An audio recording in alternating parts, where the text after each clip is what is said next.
না এই লেন্থই থাকবে। সামনে একটু নিয়ে যাই, দেখুন এরকম থাকবে না, ছোট হবে হ্যাঁ, এর থেকে একটু সামান্য সামান্য ছোট হবে। আর ফ্রন্টে কি একটু লং এর মধ্যেই থাকবে, ফ্রন্টে এই কপালটা অন্তত কপালটা যাতে একটুখানি ঢাকা থাকে, তাতে লং এর মধ্যেই থাকবে, লং এর মধ্যেই থাকবে, কিন্তু সেরকম ভাবেই একটা যাতে কপালটা ঢাকা থাকে সেরকম একটা আমি করে দেবো, তাই তো? ঠিক আছে। কিন্তু এমন অবস্থায় যে সবসময় এই হিট মিট এইগুলো দিয়ে বেরো, এ তো কদিন পর একটু নষ্ট হয়ে যাবে।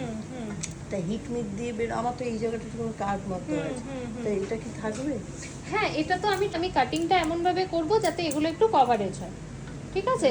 হেয়ার এক্সটেনশন করলে পরে আপনার হয়তো এই জায়গাগুলো কিছুটা কভারেজ হতো, কিন্তু সেটা তো হচ্ছে না। আপনার অরিজিনাল যে হেয়ার আছে সেটার মাধ্যমেই আমি একটা এমন কাটিং করে দেবো যাতে সেই জায়গাটা কিছুটা কভার হয়। হ্যাঁ, ঠিক আছে।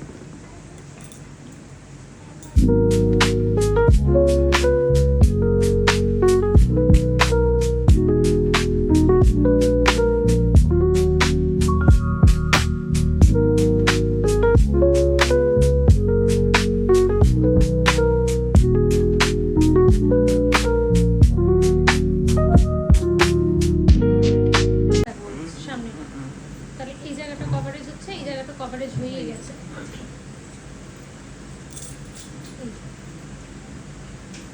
ঠিক আছে, একটা সাইড পার্ট করে রাখবে। তোমাদের কেমন লাগলো নিহারিকার কাজ? খুব ভালো, পছন্দ হয়েছে? লুকসটা চেঞ্জ হয়েছে? হ্যাঁ।